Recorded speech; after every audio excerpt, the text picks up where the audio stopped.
Yeah.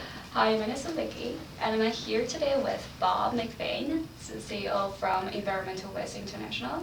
Yeah. And I'm very glad you're here to share with us. So first, for those who might not know the company in China, let's say, Yeah. would you mind to share briefly about something about your companies? Thanks, Vicky. I'm glad to be here. Yeah. I've been with the company about 2 years, and the company is I don't know exactly, but more than 15 years old. It's been developing technology for over that period of time. Its intellectual property is all based on patented microwave technology, and we deal with organic substances with microwaves, basically. And the company in its history has developed plants or units that deal with waste food on board the Royal Navy warships for getting rid of waste food. We've developed plans for that. We've developed units for dealing with medical waste out of hospitals, what's called red bag waste. That's body parts and whatever, all that kind of thing. We've developed units for the U.S. Department of Agriculture to handle very nasty water that comes out of their biological labs, things that you would not want to escape into the environment. We've had a unit working in there for over 10 years now, works just fine, and nothing has escaped into the environment. However, more recently, in the last 3.5, 4 years, our board changed quite a bit. Our management team changed quite a bit before I got there, and they decided to focus on scrap rubber and used tires. That became a focus. And the reason for that is because our technology handles it extremely well and a lot of money in it. It requires no government regulation, no government policy changes, nothing. It just makes a lot of money. So we take, if you can imagine a loaf of bread, and you want to get the ingredients that you put into the bread out. You want to get the flour, the yeast, and the water out. You would put it through our microwave technology and you would get those things out. That's what we do with tires. We put a tire in, and out comes carbon black, oil, steel, and gas. The original ingredients. The original ingredients. What do we do with those? We sell them back to either the rubber industry, the tire industry, or we sell it to the coatings industry, that's paints, things like that. Like your bracelet here, that's probably got carbon black in it. I think so, yeah. Right there. You can't see these monitors over to my left here, but there are probably a lot of carbon black in that plastic there. Is it everywhere? There's plastic everywhere. The tripods that these things are standing on are coated with paints that are filled with carbon black. There are millions of tons of carbon black used every year. The oil, of course, is easy to sell. We sell 2 grades. One sells for about $2.50 a US gallon. The other sells for about $1.92 US a gallon. We produce steel that comes out of the tires. That sells for about 10 cents a pound. Sorry to use pounds and gallons. I know you're a metric, but... Oh, it's okay. And of course, we use the syngas that comes out to power the plant. We use no excess energy, no outside energy to power our plant. So anyways, it's come from looking at many different possible applications of our technology to focus in about 4 years ago on tires and rubber. We're now focused on that. We completed building our first large-scale pilot plant about 14, 15 months ago. We got it perfected, and for the last year or so, we've now been building our sales funnel. We actually had something to sell. And we now have a sales funnel around the world, including China, but China, South America, US, Canada, the Caribbean, Europe, et cetera. We have a sales funnel of over $400 million worth of potential sales. That's where we stand now. Oh, okay. So talking about the scrap rubber, Yes. it's a brand new concept. Are there any rebels in this field? There's lots of ways to handle scrap rubber and used tires. One, you go to landfill, not a very good option. Right. Two, you can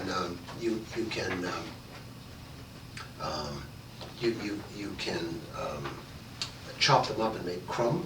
It's called crumb in small bits, and then you can recycle that, put it into asphalt, things like that, rubber mats, stuff like that. People do a lot of that now. It's not a very profitable way to deal with scrap rubber. Right. You can burn them. very bad for the environment. You can burn them in cement kilns, very bad. You can burn them in power plants as a replacement for coal, again, very bad for the environment. It's a traditional way. Those are traditional ways of dealing with it. And there's another process called pyrolysis. Those are basically heating. You can heat up scrap rubber and tires to about 900 degrees C under a vacuum or under pressure, and you can get roughly the same ingredients out. Now, a good next question might be, well, how does that differ from what we do? I'm glad you asked that, Vicki. That's a very good question, thank you. Thank you. It differs in many ways. One, we don't have to chop a tire up. We put a whole tire in at once. A pyrolysis process, typically, you would need to chop up a tire into bits and then put those bits in. That's a very energy-intensive process, chopping up a tire, a cold tire. Yeah. They're very tough to chop up. So that's one thing we differ. We also only heat up the tire because it's microwaves. We don't heat up the whole environment around it. So we use less energy. Thirdly, we do low temperature. We do it at 300, 350 degrees C. Pyrolysis is typically about 900 degrees C. So there's a lot of energy that goes into pyrolysis that doesn't go into ours. Excuse me. And because of that, because we use microwaves, it's heated evenly throughout the tire. Pyrolysis, because it's a thermal process, heats the tire differently. The outside of the tire is heated more than the inside of the tire. Therefore, you get different qualities of carbon coming off. So our recovery rates and our quality is a lot better than pyrolysis. So more energy efficient for many ways. We get better return. We get better products. A whole bunch of things. So people that have come to us from all over the world looking at our technology, maybe have left to go look at alternate technologies, they always come back and they say to us, this does look like the best technology in the world and the most cost effective, and it is. Yeah, it came a long way, but you must have been doing a terrific job. We have been doing a terrific job. Yeah, and it says it costs millions to develop this technology. We've spent 52 million Canadian dollars developing it so far. That's a lot of money. Oh wow. And a lot of it's our own. Oh yeah, that's what I heard. That's what us heard, that you guys have been financially committed into this project. So Yes. what made you believe that it has the future value? Well, one, it's the only technology that does this, does take care of tires and scrap rubber effectively. It's the only technology that does it very effectively. Pyrolysis plants have been known to blow up. They're not very efficient. It's a bad solution. Ours is the only solution that deals with it very effectively. We believe, that's the management team, the board, and some of our major investors. We've got some large funds in the U.S. that have invested in us. I believe that within 3 to 5 years, this company will be worth between $500 million and $1 billion US.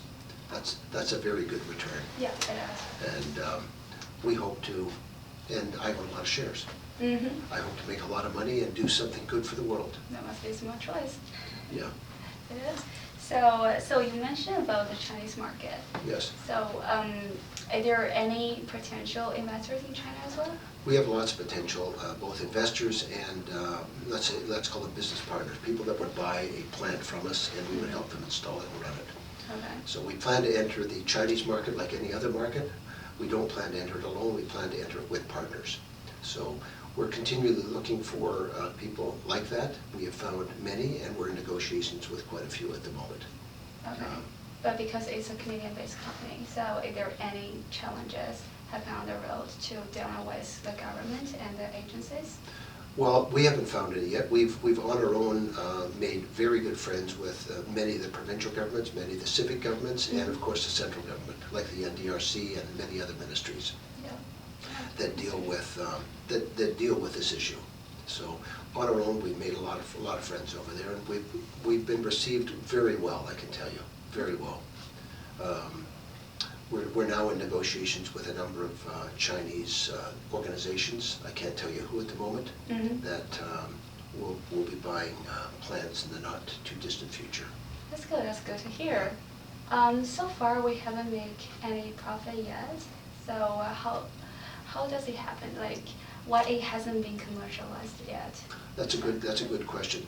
The company, I think in its early days, to be honest, was basically a research company. And they went from project to project as opposed to focusing on one thing that could make a lot of money. Two, it's a publicly traded company, and I think it was, to be honest, it was mismanaged years ago. It isn't anymore. People have changed. Yeah. We are now, in the last 3.5 to 4 years, very focused and very dedicated to the tire and used rubber industry. Mm-hmm. And we have the board, myself, some other outsiders, have put in a lot of money to make that happen since that point. And we're very firmly convinced that we're doing something good for the world, and we're going to make a lot of money personally. Yeah, we're serving our planet, in Yeah. fact. Right. So, I'm saving it for your age group. Oh, thank you. You're welcome, Vicki. So, very last question. Can you describe the Environmental West International in one sentence to prospective investor out there? Well, I'll try in one sentence, but we're in actually we're doing a round of financing right now. Mm-hmm. A unit offering, so a share and part of a warrant Mm-hmm. for 10 cents, just slightly above market. And we're hoping to complete that over the next number of weeks. And we have some initial orders for that. Mm-hmm. And anyone that's listening, I hope you would want to participate, because we are. Yeah. So it's very promising. Very promising. It is. Yeah. So that's the end of the question, and thank you very much for your time indeed. And I hope you and your company best of luck in the future. Well, thanks very much, Vicki. Thank Thanks for you. the time. Yeah.